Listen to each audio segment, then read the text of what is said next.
Tarzan of the Apes, by Edgar Rice Burroughs. Chapter 16. Most Remarkable. Several miles south of the cabin, upon a strip of sandy beach, stood two old men, arguing. Before them stretched the broad Atlantic. At their backs was the dark continent. Close around them loomed the impenetrable blackness of the jungle. Savage beasts roared and growled. Noises, hideous and weird, assailed their ears. They had wandered for miles in search of their camp, but always in the wrong direction. They were as hopelessly lost as though they had suddenly been transported to another world. At such a time, indeed, every fiber of their combined intellects must have been concentrated upon the vital question of the minute, the life and death question to them of retracing their steps to camp. Samuel T. Philander was speaking. "But, my dear Professor," he was saying, "I still maintain that but for the victories of Ferdinand and Isabella over the 15th century Moors in Spain, the world would be today 1,000 years in advance of where we now find ourselves. The Moors were essentially a tolerant, broad-minded, liberal race of agriculturalists, artisans, and merchants, the very type of people that has made possible such civilization as we find today in America and Europe, while the Spaniards—" "Tut, tut, dear Mr. Philander," interrupted Professor Porter. "Their religion positively precluded the possibilities you suggest. Moslemism was, is, and always will be a blight on that scientific progress which has marked—" "Bless me, Professor," interjected Mr. Philander, who had turned his gaze toward the jungle. "There seems to be someone approaching." Professor Archimedes Q. Porter turned in the direction indicated by the near-sighted Mr. Philander. "Tut, tut, Mr. Philander," he chided.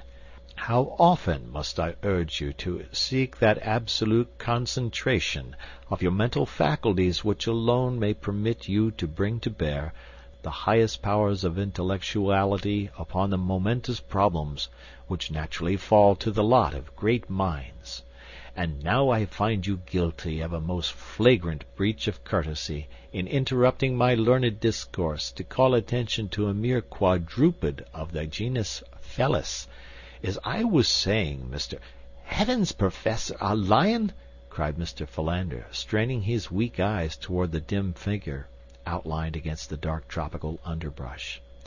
"Yes, yes, Mr. Philander, if you insist upon employing slang in your discourse, a lion. But as I was saying—" "Bless me, Professor," again interrupted Mr. Philander, "permit me to suggest that doubtless the Moors who were conquered in the 15th century will continue in that most regrettable condition, for the time being at least, even though we postpone discussion of that world calamity until we may attain the enchanting view of yon Felis carnivora, which distance proverbially is credited with lending." In the meantime the lion had approached with quiet dignity to within 10 paces of the two men, where he stood curiously watching them. The moonlight flooded the beach, and the strange group stood out in bold relief against the yellow sand. "Most reprehensible, most reprehensible!" exclaimed Professor Porter, with a faint trace of irritation in his voice. "Never, Mr. Philander, never before in my life have I known one of these animals to be permitted to roam at large from its cage. I shall most certainly report this outrageous breach of ethics to the directors of the adjacent zoological garden."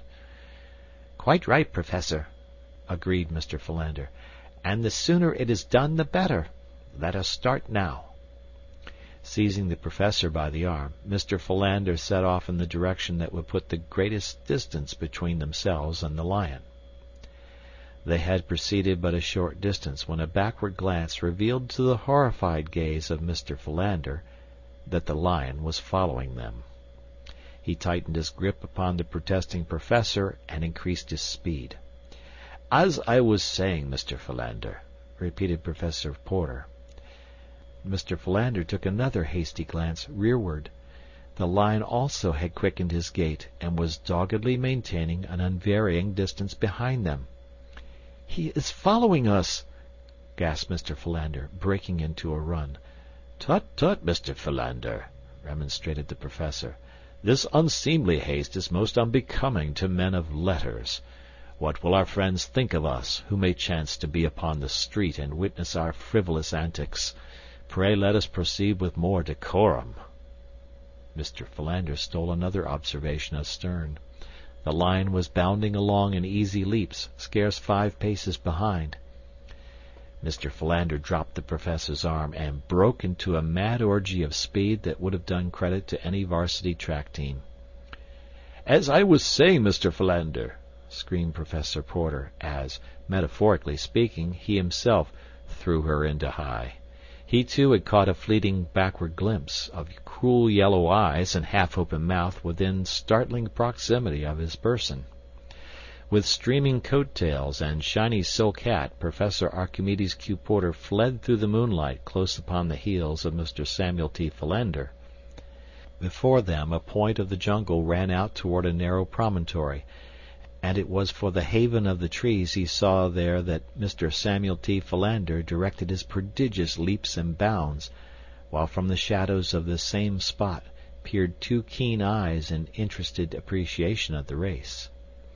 It was Tarzan of the Apes who watched, with face agrin, this odd game of follow the leader. He knew the 2 men were safe enough from attack in so far as the lion was concerned. The very fact that Numa had foregone such easy prey at all convinced the wise forest craft of Tarzan that Numa's belly already was full. The lion might stalk them into hungry again, but the chances were that if not angered he would soon tire of the sport and slink away to his jungle lair. Really, the one great danger was that one of the men might stumble and fall, and then the yellow devil would be upon him in a moment, and the joy of the kill would be too great a temptation to withstand. So Tarzan swung quickly to a lower limb in line with the approaching fugitives, and as Mr. Samuel T. Philander came panting and blowing beneath him, already too spent to struggle up to the safety of the limb, Tarzan reached down and, grasping him by the collar of his coat, yanked him to the limb by his side. Another moment brought the Professor within the sphere of the friendly grip, and he too was drawn upward to safety just as the baffled Numa, with a roar, leaped to recover his vanishing quarry. For a moment the 2 men clung panting to the great branch, while Tarzan squatted with his back to the stem of the tree, watching them with mingled curiosity and amusement. It was the Professor who first broke the silence. "I am deeply pained, Mr. Philander, that you should have evinced such a paucity of manly courage in the presence of one of the lower orders, and by your crass timidity have caused me to exert myself to such an unaccustomed degree in order that I might resume my discourse. As I was saying, Mr. Philander, when you interrupted me, the Moors—" "Professor Archimedes Q. Porter," broke in Mr. Philander in icy tones, "the time has arrived when patience becomes a crime and mayhem appears garbed in the mantle of virtue. You have accused me of cowardice. You have insinuated that you ran only to overtake me, not to escape the clutches of the lion. Have a care, Professor Archimedes Q. Porter. I am a desperate man. Goaded by long-suffering patience, the worm will turn." "Tut, tut, Mr. Philander, tut, tut," cautioned Professor Porter. "You forget yourself." "I forget nothing as yet, Professor Archimedes Q. Porter, but believe me, sir, I am tottering on the verge of forgetfulness as to your exalted position in the world of science, and your gray hairs." The Professor sat in silence for a few minutes, and the darkness hid the grim smile that wreathed his wrinkled countenance. Presently he spoke. "Look here, Skinny Philander," he said in belligerent tones.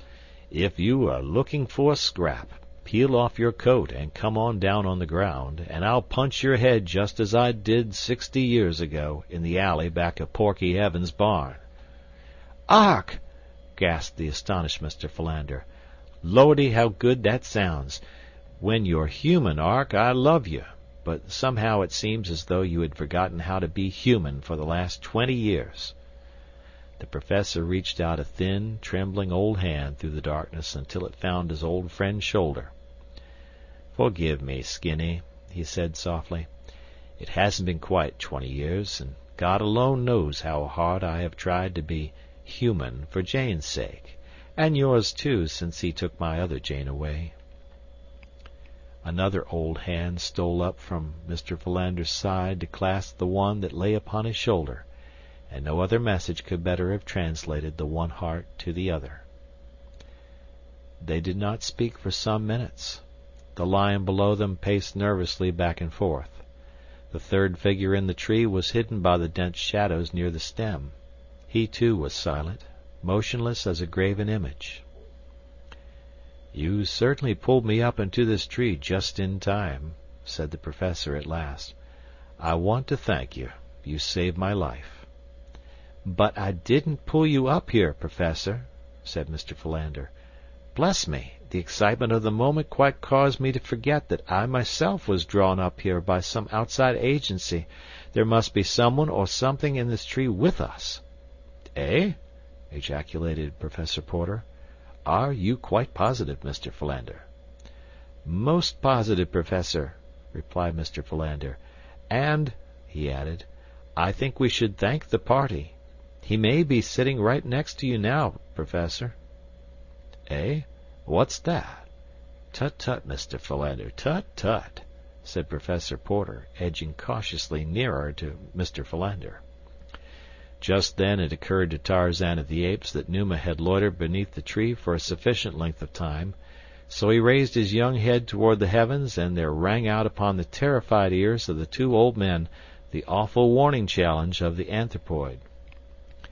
The two friends, huddling trembling in their precarious position on the limb, saw the great lion halt in his restless pacing as the blood-curdling cry smote his ears, and then slink quickly into the jungle, to be instantly lost to view. "Even the lion trembles in fear," whispered Mr. Philander. "Most remarkable, murmured Professor Porter, clutching frantically at Mr. Philander to regain the balance which the sudden fright had so perilously endangered. Unfortunately for them both, Mr. Philander's center of equilibrium was at that very moment hanging upon the ragged edge of nothing, so that it needed but the gentle impetus supplied by the additional weight of Professor Porter's body to topple the devoted secretary from the limb. For a moment they swayed uncertainly, and then, with mingled and most unscholarly shrieks, they pitched headlong from the tree, locked in frenzied embrace. It was quite some moments ere either moved, for both were positive that any such attempt would reveal so many breaks and fractures as to make further progress impossible. At length Professor Porter made an attempt to move one leg. To his surprise, it responded to his will as in days gone by. He now drew up its mate and stretched it forth again.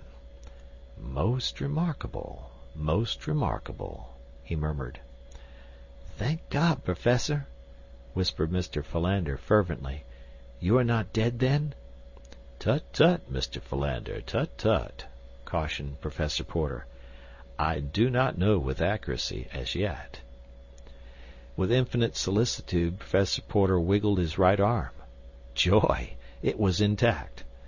Breathlessly he waved his left arm above his prostrate body. It waved.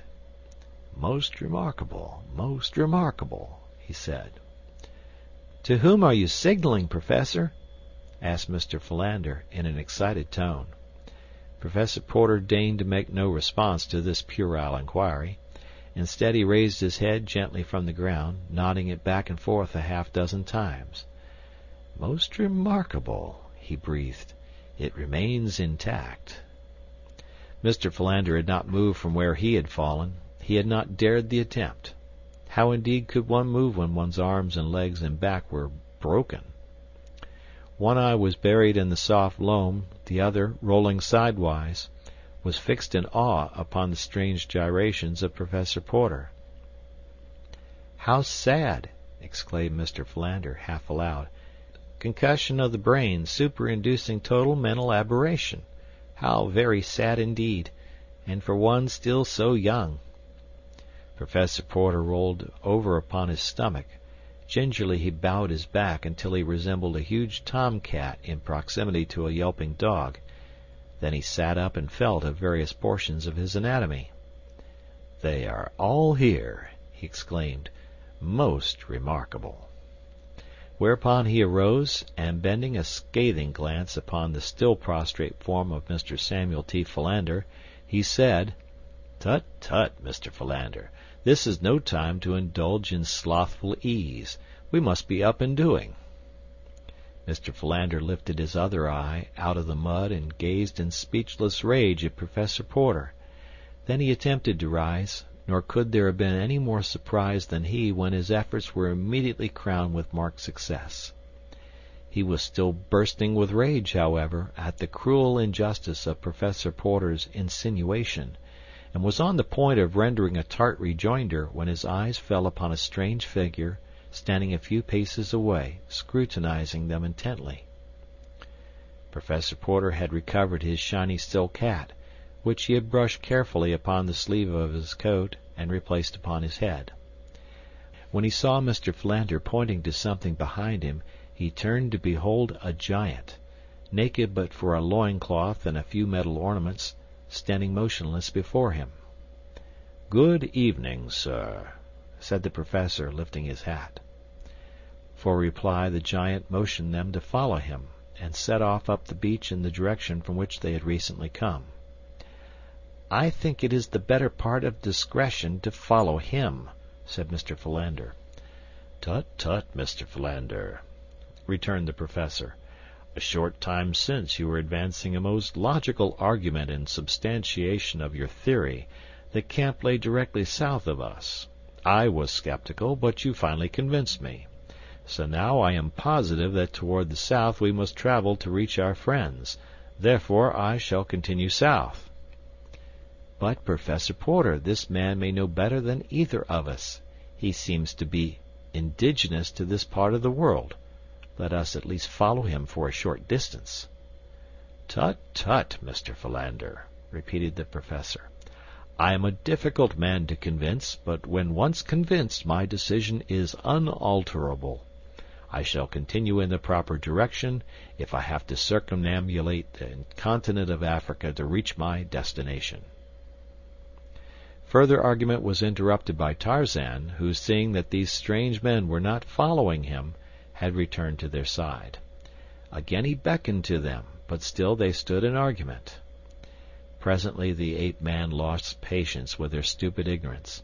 He grasped the frightened Mr. Philander by the shoulder, and before that worthy gentleman knew whether he was being killed or merely maimed for life, Tarzan had tied one end of his rope securely about Mr. Philander's neck. "Tut, tut, Mr. Philander," remonstrated Professor Porter. "It is most unbeseeming in you to submit to such indignities." But scarcely were the words out of his mouth ere he, too, had been seized and securely bound by the neck with the same rope. Then Tarzan set off toward the north, leading the now thoroughly frightened professor and his secretary. In deathly silence they proceeded for what seemed hours to the two tired and hopeless old men, but presently as they topped a little rise of ground they were overjoyed to see the cabin lying before them, not 100 yards distant. Here Tarzan released them, and pointing toward the little building, vanished into the jungle beside them. "Most remarkable, most remarkable," gasped the professor. "But you see, Mr. Philander, that I was quite right, as usual, and but for your stubborn willfulness we should have escaped a series of most humiliating, not to say dangerous, accidents. Pray allow yourself to be guided by a more mature and practical mind hereafter when in need of wise counsel." Mr. Samuel T. Philander was too much relieved at the happy outcome to their adventure to take umbrage at the professor's cruel fling. Instead he grasped his friend's arm and hastened him forward in the direction of the cabin. It was a much relieved party of castaways that found itself once more united. Dawn discovered them still recounting their various adventures and speculating upon the identity of the strange guardian and protector they had found on this savage shore. Esmeralda was positive that it was none other than an angel of the Lord, sent down especially to watch over them. "Had you seen him devour the raw meat of the lion, Esmeralda," laughed Clayton, You would have thought him a very material angel." "There was nothing heavenly about his voice," said Jane Porter, with a little shudder at recollection of the awful roar which had followed the killing of the lioness. "Nor did it precisely comport with my preconceived ideas of the dignity of divine messengers," remarked Professor Porter. "But when the gentleman tied two highly respectable and erudite scholars neck to neck and dragged them through the jungle as though they had been cows." End of chapter.